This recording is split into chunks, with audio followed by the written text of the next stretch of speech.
Mateo capítulo 18, verso 21. ¿Lo tiene usted ya? Amén. Leemos en el nombre del Padre, del Hijo y del Espíritu Santo. Amén. Entonces se le acercó Pedro y le dijo: Señor, ¿cuántas veces perdonaré a mi hermano que peque contra mí? ¿Hasta 7? Jesús le dijo: no te digo hasta 7, sino aún hasta 70 veces 7. Por lo cual el reino de los cielos es semejante a un rey que quiso hacer cuentas con sus siervos, y comenzando a hacer cuentas, le fue presentado uno que debía 10,000 talentos. A este, como no pudo pagar, ordenó su señor venderle y a su mujer e hijos y todo lo que tenía para que se pagase la deuda. Entonces aquel siervo postrado le suplicaba diciendo: Señor, ten paciencia conmigo y yo te lo pagaré todo. El señor de aquel siervo, movido a misericordia, le soltó y le perdonó la deuda. Pero saliendo, aquel siervo halló a uno de sus consiervos que le debía 100 denarios. Y haciendo de él, le ahogaba, diciendo: págame lo que me debes. Entonces sus consiervos, postrados a sus pies, le rogaban diciendo: ten paciencia conmigo y yo te lo pagaré todo. Mas él no quiso, sino fue y le echó en la cárcel hasta que pagase la deuda. Viendo sus consiervos lo que pasaba, se entristecieron mucho y fueron y refirieron a su señor todo lo que había pasado. Entonces, llamándole su señor, le dijo: siervo malvado, toda aquella deuda te perdoné porque me rogaste. ¿No debías tú también tener misericordia de tu consiervo como yo tuve misericordia de ti? Entonces su señor, enojado, le entregó a los verdugos hasta que pagase todo lo que debía. Así también mi Padre Celestial hará con vosotros si no perdonáis de todo corazón cada uno a su hermano sus ofensas. Amén y amén. Dele gloria al Señor. Gloria a Dios. Gloria al Señor para siempre. Amén. Mi hermanos amados, uno de los desafíos más grandes, más difíciles dentro de toda organización, de toda agrupación o institución, de toda índole, sea cual sea, es poder sostener, ¿no es cierto?, o poder administrar las relaciones interpersonales. Es poder mantener una relación saludable entre los miembros de dichas corporaciones. Dentro del desarrollo de las empresas, el departamento con más trabajo y con más desafíos que deben enfrentar constantemente es el departamento de recursos humanos. Es donde más se debe trabajar, porque es donde se administran las vidas, es donde se administra gente con diferente educación, diferente cultura, diferentes modos de pensar. Y hoy en día somos parte de una sociedad totalmente fría, indiferente, orgullosa, arrogante, autosuficiente. Y realmente es impresionante, hermano, y esto yo lo estoy viendo todo el tiempo. Es impresionante ver con qué facilidad nuestras emociones se ven afectadas. Se lo repito, es impresionante ver con qué facilidad nuestras emociones, nuestros estados de ánimo se ven afectados, ya sea por una palabra, ya sea por un gesto, ya sea por una mirada despectiva o simplemente por una reacción o una conducta que yo no apruebo, sencillamente porque no me gusta lo que hizo el otro, y eso nos descompensa, eso nos desarma. Y hermano querido, rápidamente se rompe nuestra unidad en Cristo, perdemos la comunión, damos paso a la murmuración, tomamos distancia. No manifestamos la molestia, pero decimos: me voy a distanciar, voy a dejar de relacionarme con tal o cual persona. Hermano querido, y comenzamos, aleluya, a convertirnos en hipercríticos de nuestros hermanos. Una cosa que nos hagan, comenzamos a buscar cada detalle en aquella persona que nos ha dañado para argumentar nuestra molestia. Y comenzamos a llenarnos de raíces de amargura. Y hermano, y ponemos una pared divisoria en algo que se convierte en algo tan fundamental para la iglesia. El maestro fue claro, fue categórico. Esto no se trata solamente de la predicación. Hay, hermanos queridos, virtudes como la unidad de la iglesia que son agentes de evangelización. Él dijo: Padre, que sean uno como tú y yo somos uno. Perfecto en unidad. ¿Para qué? ¿Cuál era el propósito? Para que el mundo crea. ¿Por qué? Porque el mundo sabe que es difícil la relación humana. Pero cuando nos ven a nosotros tan distintos, tan diferentes, estar unidos en el vínculo perfecto del amor, de la paz, que es la unidad de la iglesia, ellos se asombran y dicen: algo debe haber en ese lugar que hace que se rompa el orgullo, la vanagloria, los pleitos, los conflictos, las diferencias, y que rápidamente podamos sanar nuestras diferencias, valga la redundancia. Ahora bien, todo esto, hermano querido, transforma lo que debería ser un lugar de encuentro, de gozo y de plenitud. Lo convertimos rápidamente en un campo de batalla. Lo que debería ser el lugar donde nuestra alma se deleita, realmente descansamos, se convierten en rayos tirándose por los ojos de un lugar a otro. Y todo esto es fruto de la carne. Todo esto es porque escuchamos el consejo de nuestro engañoso corazón.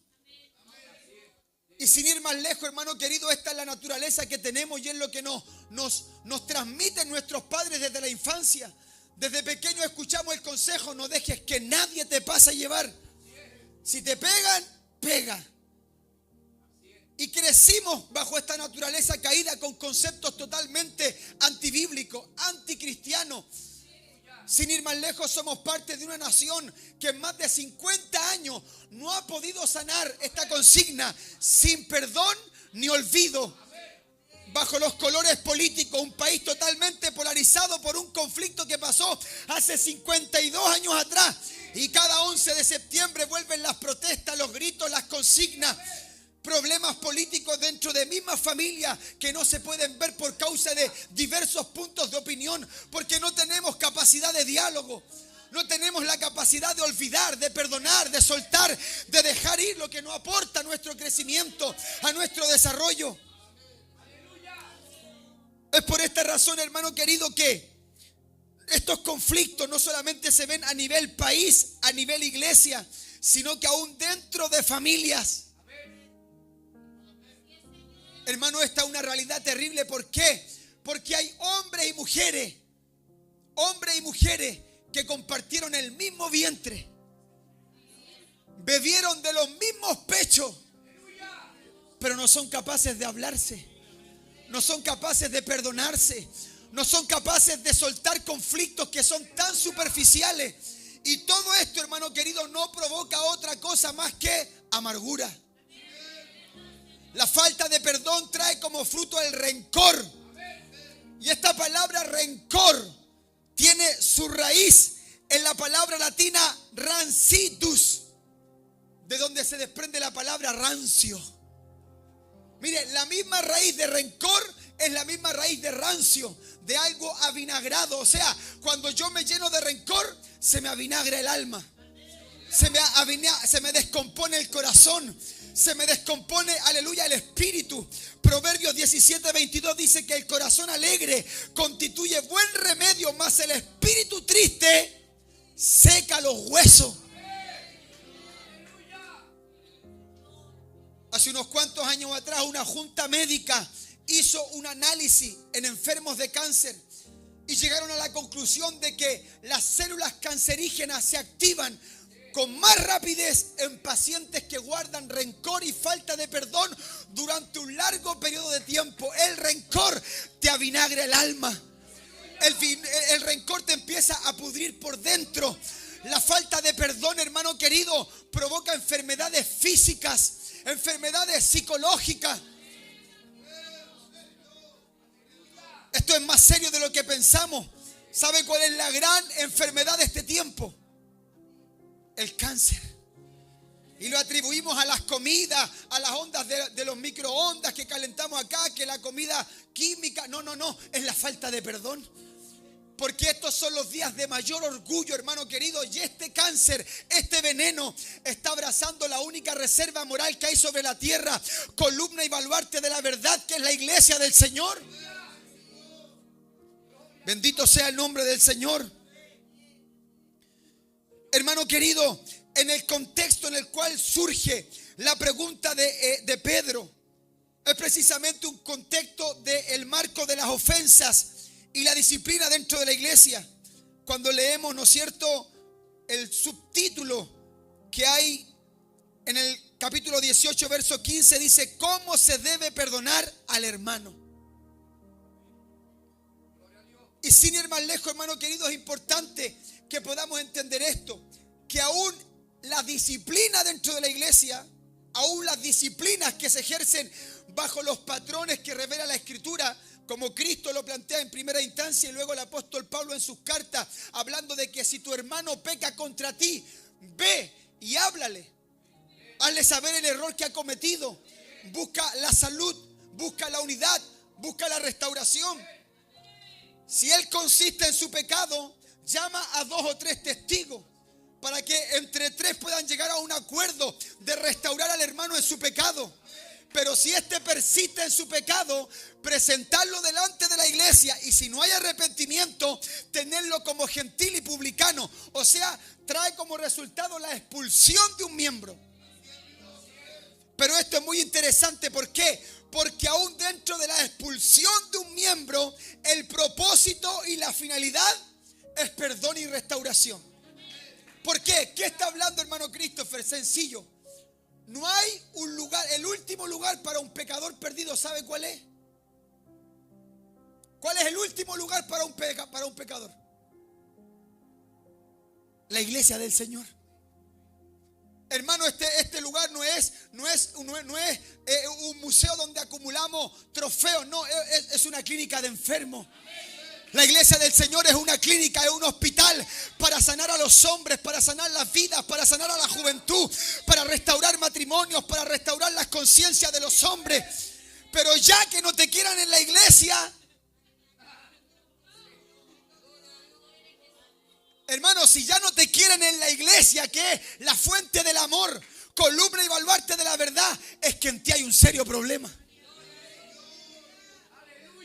Ya que te tengan que echar de la iglesia es motivo de autoanálisis y decir: parece que el problema no es ni el pastor, ni los líderes, ni los hermanos. Parece que el problema soy yo. Parece que el problema es este engañoso corazón. Parece que el problema es mi orgullo, es mi altivez, es mi arrogancia. Parece que necesito arrepentirme. Parece que necesito convertirme a Cristo. ¿Por qué? Porque el apóstol Pablo, en primera de Corintios capítulo 5, cuando expone al hermano que está teniendo una relación incestuosa con su madrastra, ¿se recuerda usted?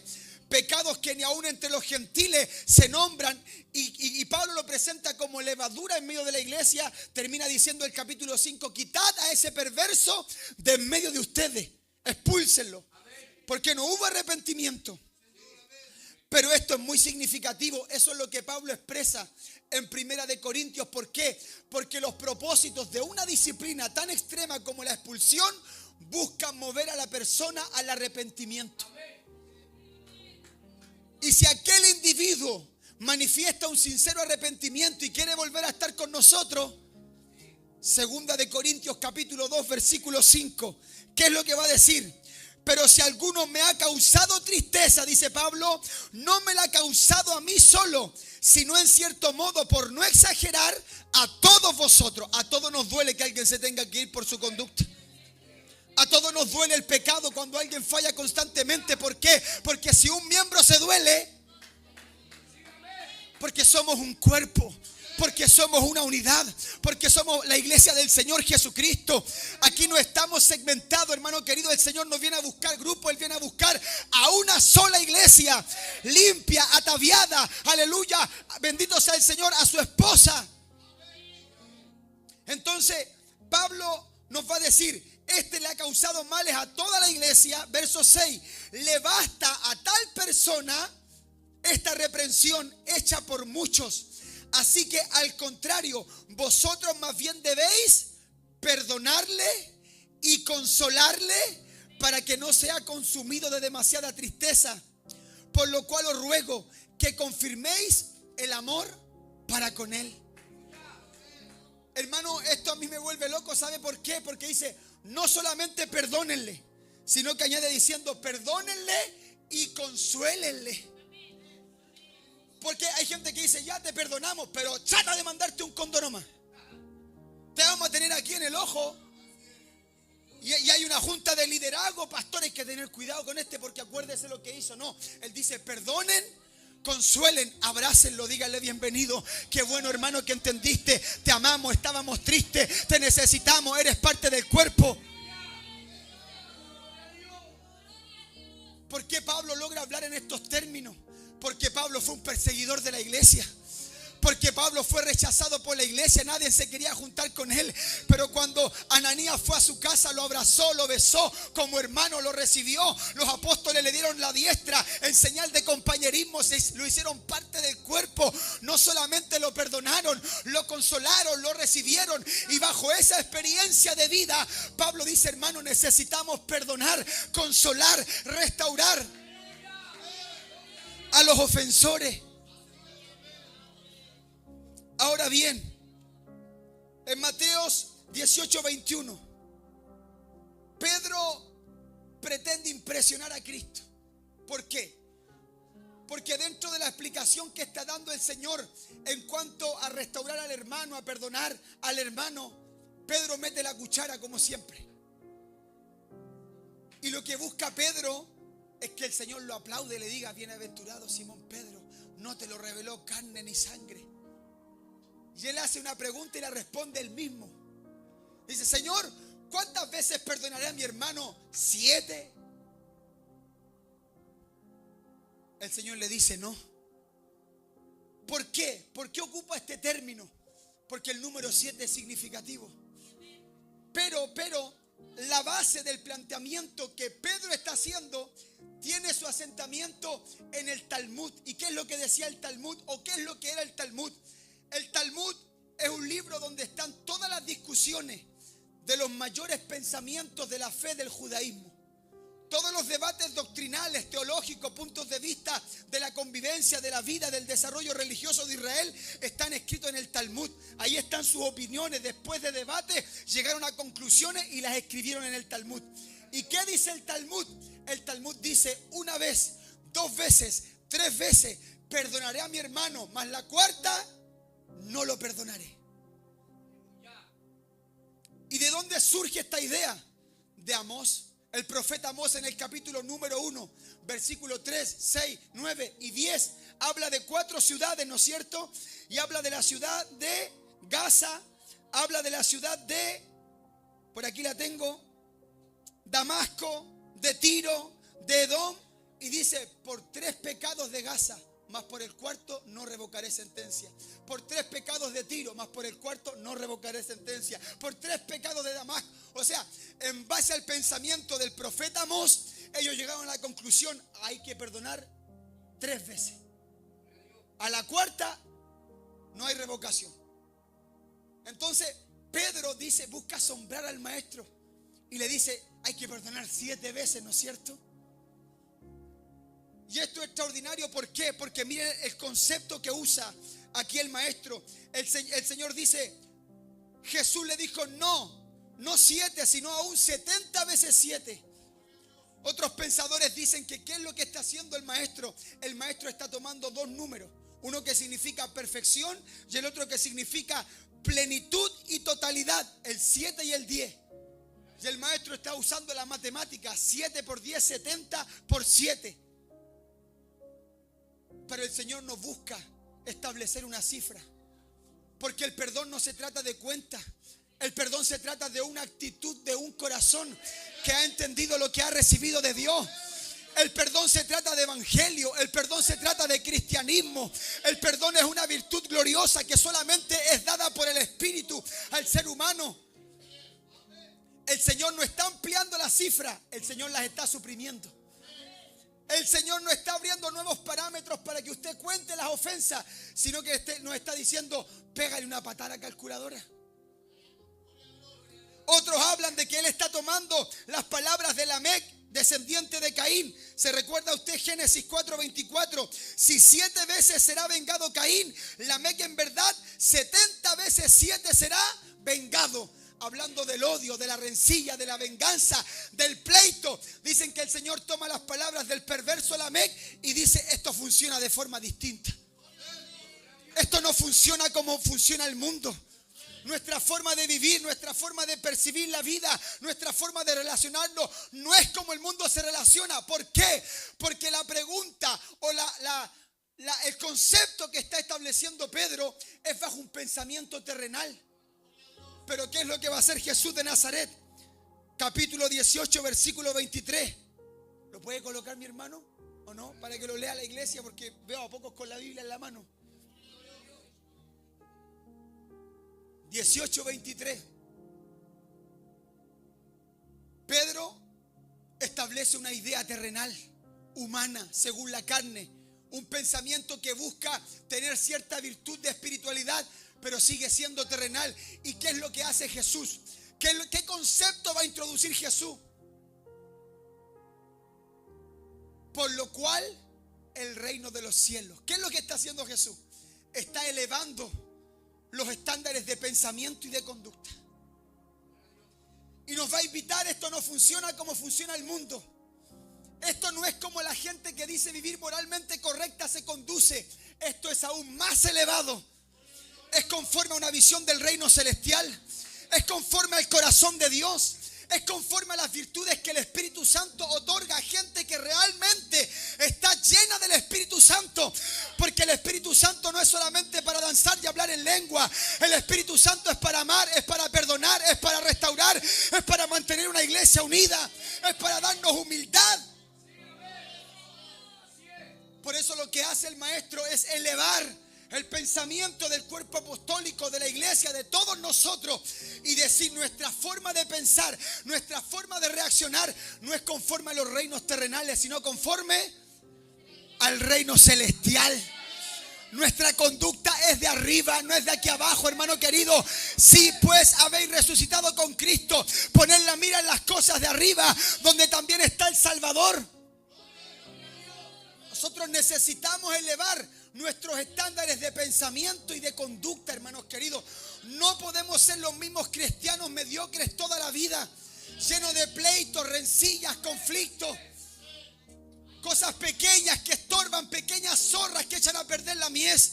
Oh, hermano querido, si realmente nos perdonáramos en esta noche, ¿sabes qué calidad de cultos comenzaríamos a tener? ¿Sabes cuánta presencia de Dios descendería sobre esta casa si en esta noche rompiésemos los orgullos, las vanidades y dijéramos, hermano, hermana, perdóname, esposo, hijo, perdóname, te fallé, me equivoqué? Pero somos tan arrogantes que vivimos diciendo, si esta no me pide perdón a mí, yo no la perdono.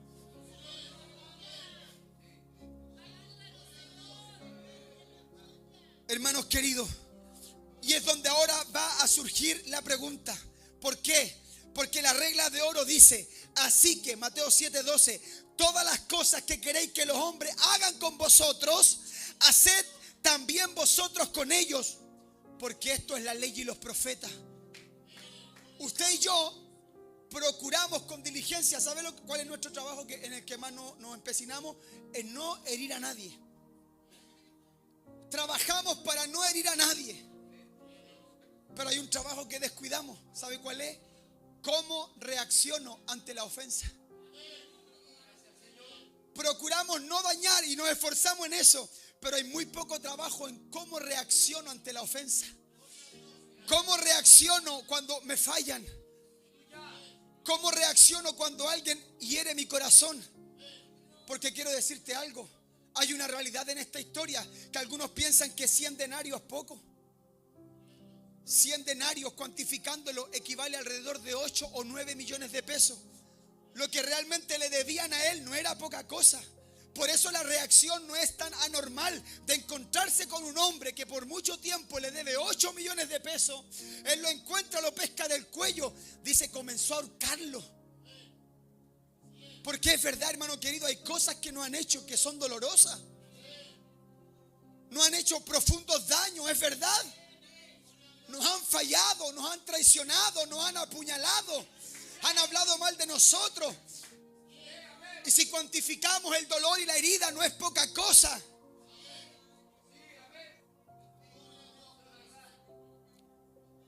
El gran problema es que recién se le había perdonado una deuda gigantesca, inexistente para la época. Se habla de alrededor de más de 10 millones de dólares. Esa plata no existía. Estaba a punto de perder su esposa, estaba a punto de perder su casa, estaba a punto de perder sus hijos, y esa gigantesca deuda le fue perdonada. Salió de la puerta, se encontró con alguien que en comparación a lo que le habían perdonado no era nada, hermano. Con cuánta facilidad olvidamos la gracia del Señor.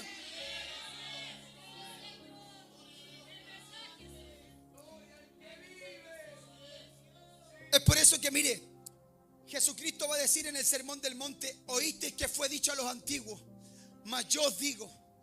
Y comienza a usar estos paralelismos con la ley de Moisés y lo que la tradición decía, ¿no es cierto? El que aborrece a su hermano es como un asesino. El que trata de tonto fato a su hermano queda expuesto al fuego eterno. Oísteis que fue dicho ojo por ojo, diente por diente, mas yo os digo. Sabe que todos los mandamientos nunca, esos mandamientos entre comillas que parecen vengativos, nunca fueron la voluntad de Dios. Se recuerda cuando los fariseos le dijeron: es que Moisés nos dijo que podíamos dar carta de repudio. El maestro claro dijo: la voluntad de Dios no era la carta de repudio, pero por la dureza de vuestros corazones, por la perversión de sus corazones, es que se dio la orden de la carta de repudio, pero nunca fue la perfecta voluntad de Dios. Porque Malaquías, ¿qué va a decir? Maldito el que aborrece a su mujer, maldito el que da carta de repudio a su mujer. Porque el plan de Dios son matrimonio hasta que la muerte nos separe, hermanos queridos. Pero la falta de perdón termina rompiendo la relación de amor. Y mire, esto es lo que me ministra. ¿Por qué? Porque esto ya estaba en el antiguo pacto. Levíticos capítulo 19 verso 17. Mira lo que dice: no aborrecerás a tu hermano en tu corazón. No aborrecerás a tu hermano en tu corazón. Y añade diciendo: razonarás con tu prójimo para que no participes de su pecado. No te vengarás ni guardarás rencor a los hijos de tu pueblo, sino amarás a tu prójimo como a ti mismo. Yo, Jehová. Imagínese, cuando yo no busco la reconciliación con el que me dañó a mí, yo soy parte del pecado de él. Hermano, esto es más serio de lo que pensamos. Cuando yo no busco, como dice Hebreo, en cuanto de vosotros dependa, estar en paz con todos los hombres. Cuando yo no procuro esa unidad, que aquel que me falló podamos estar en paz, estoy participando de su propio pecado. Por eso vuelvo a lo que te decía hace unos minutos.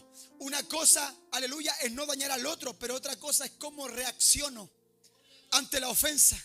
¿Cómo reacciono ante la ofensa? Y esto me ministra porque el llamado es a razonar. A razonar.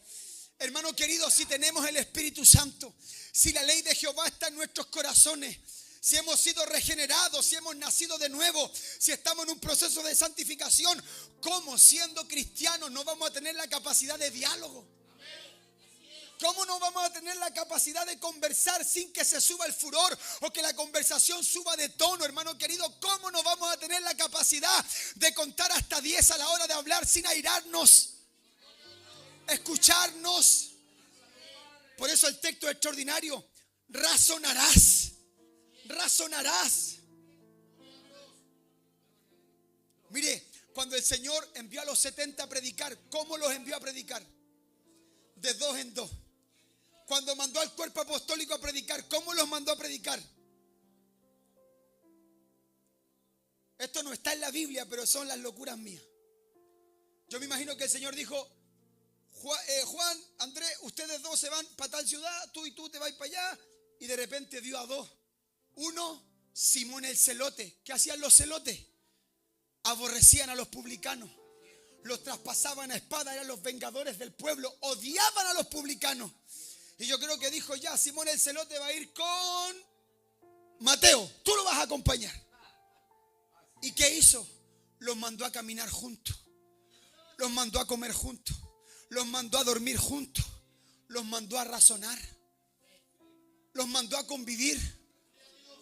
Muchas veces delegamos trabajo a los que se llevan bien, pero qué buen ejercicio a veces ver cuando dos andan con conflicto y decir, estos dos van a hacer aseo, estos dos van a hacer tal o cual labor, estas dos hermanas que se mastican pero no se tragan, las vamos a mandar a hacer tal o cual labor, porque necesitamos razonar, necesitamos convivir, necesitamos conocernos. Y te digo algo, cuando empieces a hablar con esa hermana, con ese hermano que no te cae bien, te vas a dar cuenta que es la tremenda bendición. Que lo único que tienes son prejuicios en tu mente. Solo prejuicios humanos. Y el Señor te va a tapar la boca. Ya ahí después van a pasar las dos mandándose WhatsApp. Hermano querido, porque esto es lo que Dios quiere, que tengamos la capacidad de razonar. De razonar. Ahora, la pregunta que quiero hacer. ¿Qué es el perdón? Respóndame usted. ¿Una opción? ¿Una alternativa o un mandamiento? Hago la pregunta de nuevo para que respondan todos al unísono. ¿Qué es el perdón? ¿Una opción o un mandamiento? ¿Qué es el amor? ¿Un sentimiento o un mandamiento? Se pelearon dos diáconos. El más humilde se acercó al otro y le dijo, hermano, tenéis que amarme. No te amo, le dijo. No te amo. Le dijo, entonces ámame como tu prójimo, si no me amáis como hermano. Ni como prójimo te amo. Le dijo, entonces ámame como tu enemigo. No tenemos por dónde escapar. Tenemos que amarnos, hermanos queridos. Tenemos que amarnos. Por último, ámame como tu enemigo, pero me tienes que amar. Porque ese es el vínculo perfecto, hermano querido. Ese es el vínculo perfecto que nos une como iglesia. Es el amor. El amor es paciente, el amor no guarda rencor, el amor no se avinagra, el amor no se pone rancio, el amor nunca deja de ser. Hermano querido, esta palabra perdón, entendemos que es un mandamiento. La palabra perdón es una palabra compuesta, perdonar. Perdonar. Y dentro de la lengua latina, las raíces de la lingüística, el prefijo per, ¿sabe lo que es? Un intensificador. El prefijo per, guión, donar. ¿Qué significa donar? Dar. Dar. Entonces, si hay un intensificador que es per, ¿qué significa perdonar? Dar del todo. Darte por completo. Es renunciar a ti mismo. Es renunciar a tu orgullo. Es renunciar a tu falta de amor. Es renunciar a tu arrogancia. Es renunciar a tu porte. ¿Y sabe lo que Dios quiere que demos? Dios quiere que demos. Mire esta pregunta, esta fresquita del Espíritu. En el Antiguo Testamento, ¿cuál era la mejor ofrenda que recibía el Señor? ¿Era el filete? ¿Era el lomo? ¿Cuál era la mejor ofrenda? La grosura. ¿Y qué es la grosura? La grasa.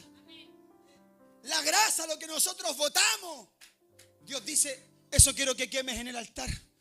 Porque la grosura representa el orgullo. La grosura representa la falta de amor. La grosura representa la arrogancia. La grosura representa la falta de perdón. Y eso es lo que Dios quiere que donemos en esta noche. Y se pueda quemar toda esa basura. Y nuestra carne pueda ser limpiada. Bendito sea Dios. Para que nuestra vida suba como una ofrenda grata en la presencia del Señor. Yo convido. Cuando perdono, convido. Convido. Otra palabra preciosa, compuesta, latina. Convidare. Convidar. Convidar. Cuando estoy perdonando, estoy dando vida. Cuando te perdono, te doy parte de mi vida. Te doy parte de mi vida. ¿Y cuánto nos cuesta dar vida? Porque nunca hemos entendido cuánta vida eterna hemos recibido. Porque ya conocéis la gracia de nuestro Señor Jesucristo, el cual siendo rico, dígame, se hizo pobre, para que con su pobreza todos nosotros fuésemos enriquecidos. ¿Cuánta vida no hemos recibido del dador de la vida? Y cuán poca vida estamos dando al ofensor. Cuán poco estamos dando, hermanos queridos. Por eso es que la falta de perdón es totalmente opuesta al evangelio. Bendito sea el Señor. Hay quienes se benefician de la misericordia y de la gracia de Dios, pero rehúsan otorgársela a otro. Hay gente que vive diciendo: Señor, perdóname, perdóname, perdóname. Y apenas se acerca alguien a decirle: perdóname, hermano, no te perdono. Tanto orgullo, hermano querido. Te tengo una mala noticia. Santiago capítulo 2 versículo 13. Juicio sin misericordia se hará con aquel que no tenga misericordia, pero la misericordia triunfa sobre el juicio. Por eso, hermano mío, cuando el hermano te falle, considérate a ti mismo. No seas que tú un día estés fallándole a otro y no haya misericordia para ti, porque nunca tuviste misericordia con aquel que te ofendió, con aquel que te dañó. Alabado sea el nombre del Señor. Hermanos queridos, la capacidad de perdonar nace bajo la conciencia del perdón divino. ¿Qué significa esto? Que solo un corazón que ha entendido la gracia que lo alcanzó podrá dar gracia. Lo dijo el maestro: de gracia recibiste, dad de gracia. Solo alguien que entienda la tamaña deuda que Dios nos perdonó será capaz de perdonar, por muy grande que parezca la ofensa. Es incomparable a cuánto daño hemos hecho al corazón de Dios, hermanos queridos, con nuestra vida de pecado lejos de Dios. Cuántas heridas hemos causado aún siendo creyentes. Cuántas veces hemos venido en arrepentimiento y fe a la presencia de Dios, y Él vuelve a llenarnos, vuelve a sanarnos, vuelve a perdonarnos, nos vuelve a consolar. Para que la amargura no te embargue y termines apartándote en el mundo. Él te sana, Él te perdona. El gran problema es que hemos avanzado tanto, hemos crecido tanto, que se nos olvida cuánto perdón, hermano, cuánta gracia nos alcanzó, cuánta misericordia es la que hemos recibido. La deuda de 10,000 talentos equivale a alrededor de 10 millones de dólares. En comparación con 8 millones, una pequeña deuda.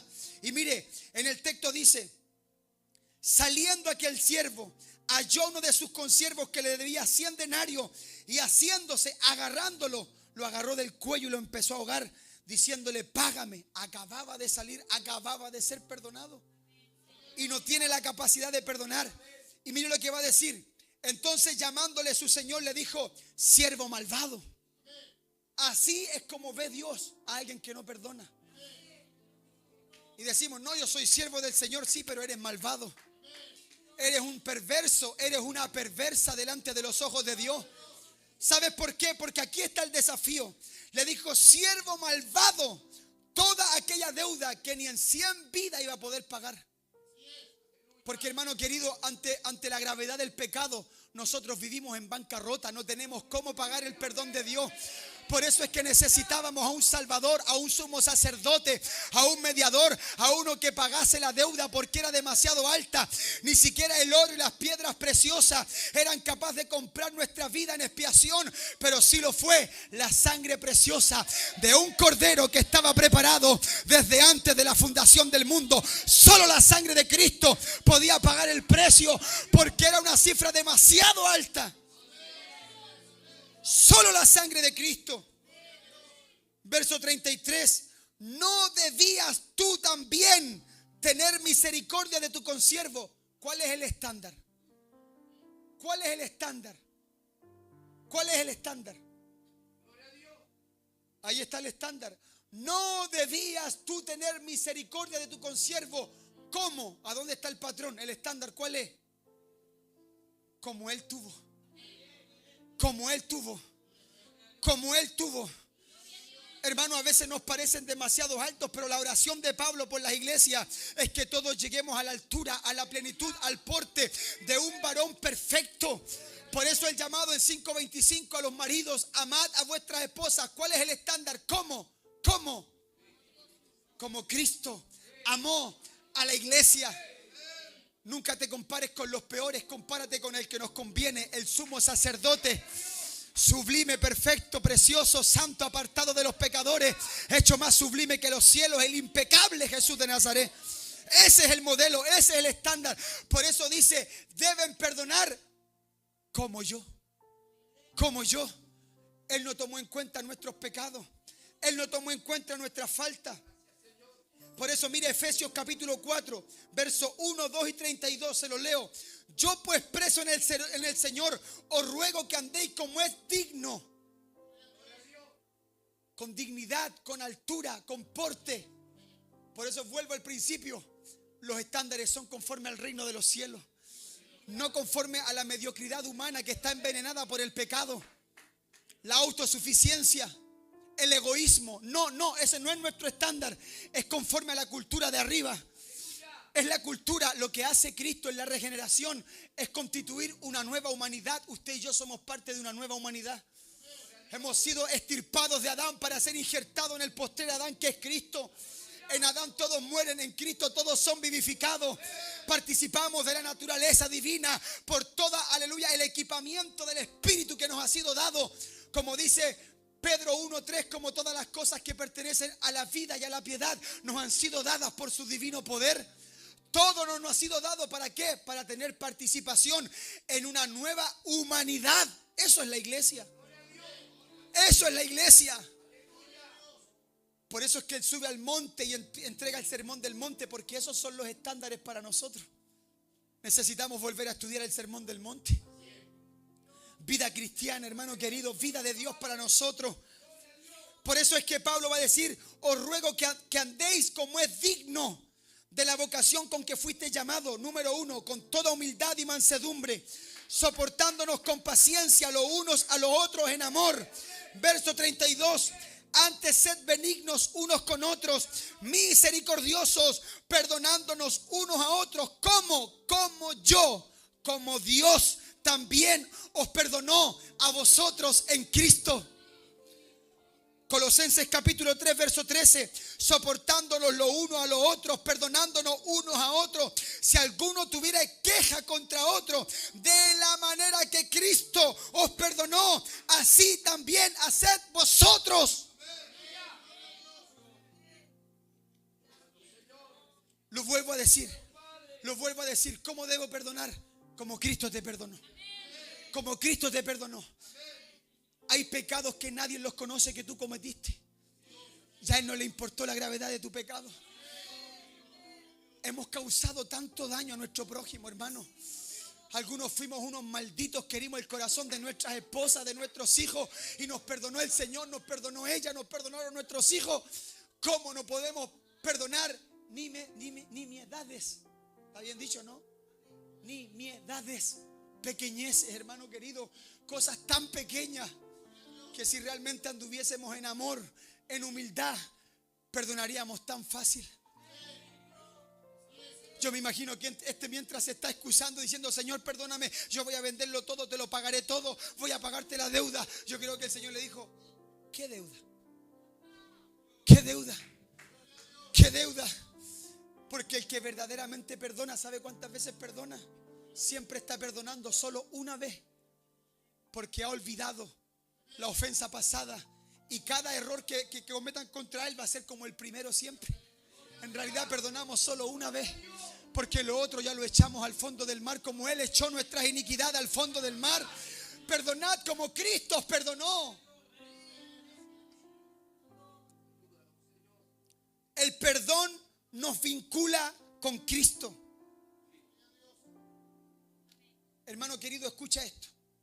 Dentro de nuestra semejanza en el orden de la creación conforme a Génesis, imagen y semejanza divina, nunca tú y yo nos parecemos más al Señor que cuando perdonamos.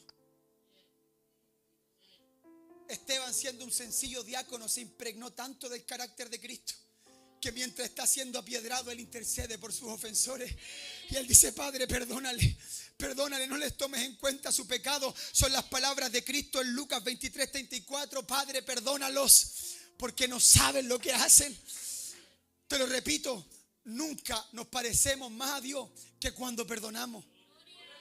Te leo rapidito para ir terminando. Génesis 27:41. Conflicto de Jacob y Esaú. Esto es lo que manifiesta con la boca ante la falta de Jacob hacia Esaú. Mire lo que dice Génesis 27:41. Y aborreció, se le avinagró el alma, se llenó de rencor. Y aborreció Esaú a Jacob por la bendición con que su padre le había bendecido. Imagínense, ¿qué es lo que causó el odio? Que Dios había bendecido a su padre, a su hermano. Él aborrece porque el padre ha bendecido a su hermano. Mire, a veces nos parece injusto esto del perdón, pero nuestra capacidad de reacción manifiesta tan profundamente la justicia o la injusticia del corazón. Le doy un ejemplo claro antes de terminar con Génesis.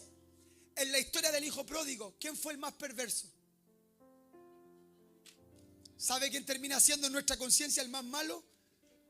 El hermano que sintió envidia. El otro se portó terrible mal. El padre lo perdonó. Pero en nuestra conciencia, el malo de la historia, ¿cuál es? El que se enojó cuando el padre perdonó a su hermano.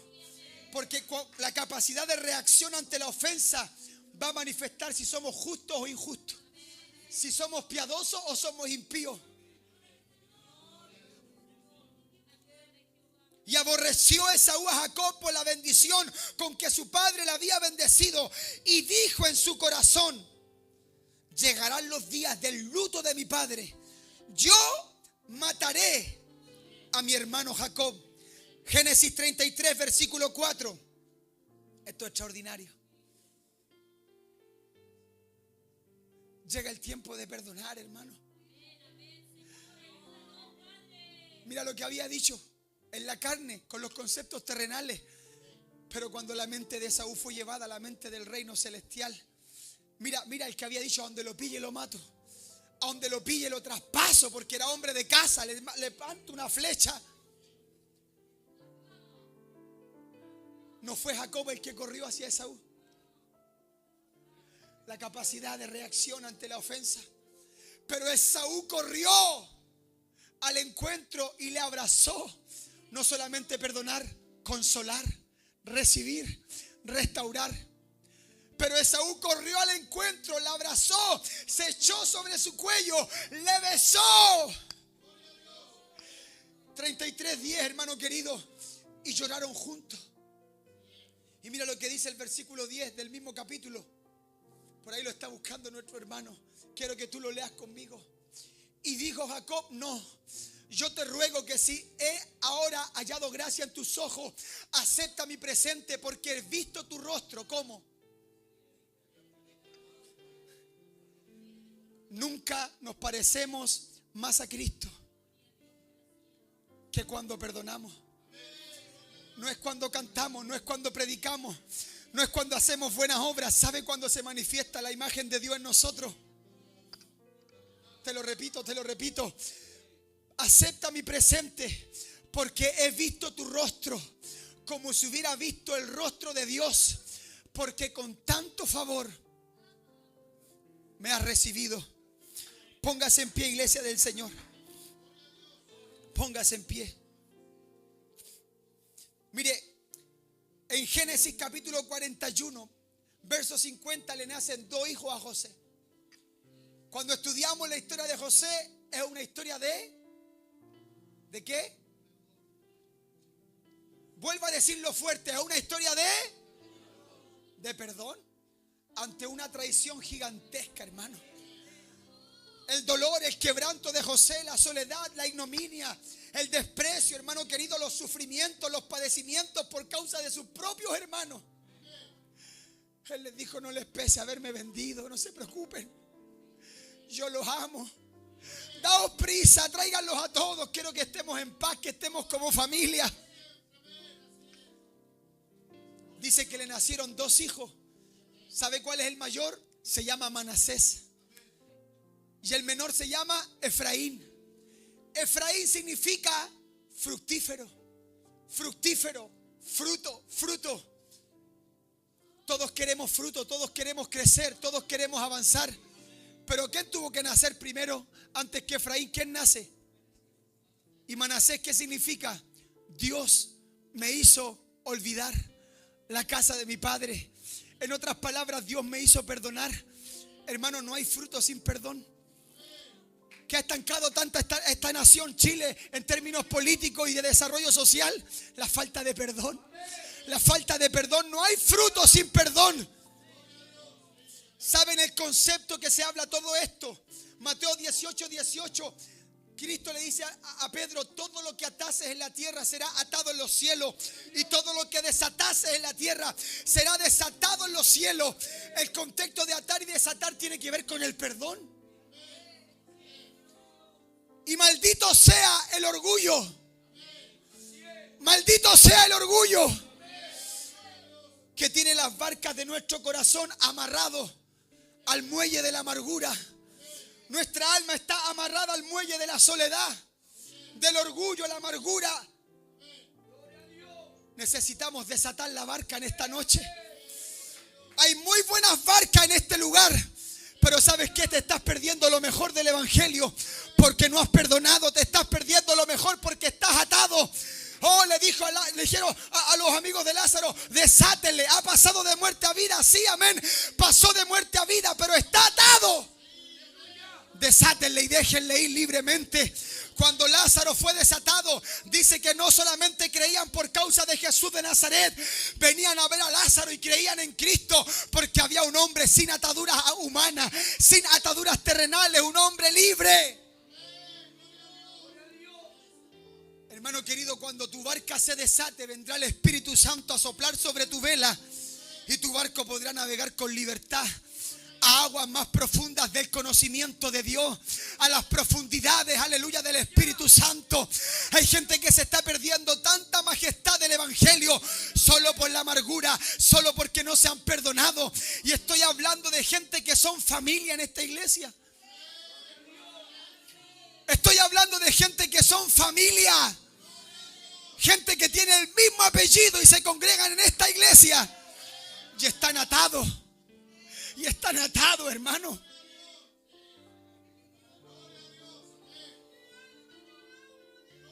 Te digo algo, podría hasta apuntarlos en esta noche porque el Espíritu Santo a mí me dio testimonio de esto. Yo podría decir en esta noche: tú y tú están atados. Pero el Espíritu Santo quiere que tú hagas como Él hizo. Que tú hagas como Él hizo.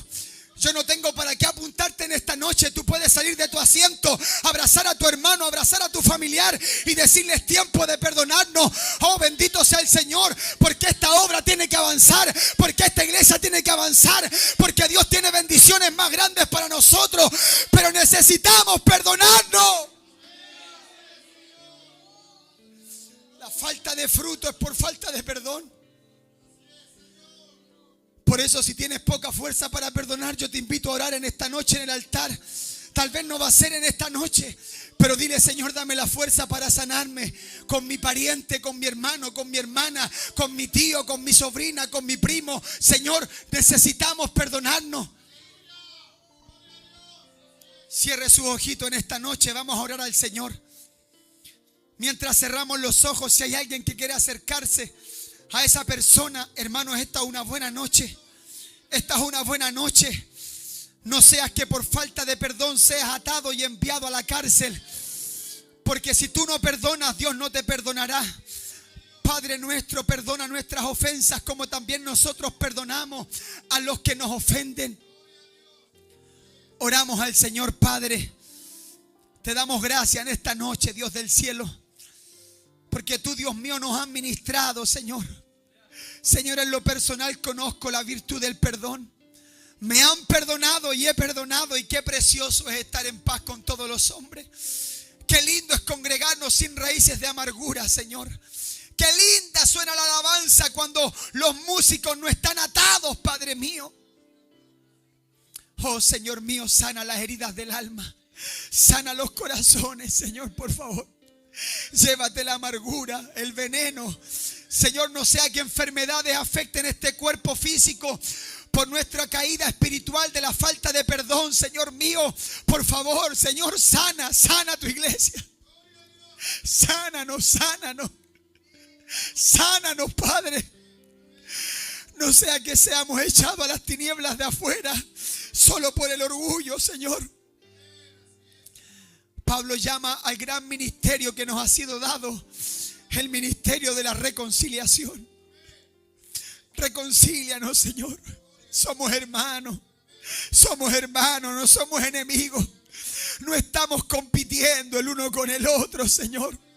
No solamente oro por esta iglesia, Señor, oro por ministerios, por pastores que están en pleito, en conflicto, llenos de celo, llenos de amargura, llenos de competencia, Señor amado. Trae unidad a tu iglesia, Señor. Trae unidad a la familia, Señor amado. Trae unidad al cuerpo de Cristo, Padre eterno. Sánanos, por favor, te lo ruego, Señor.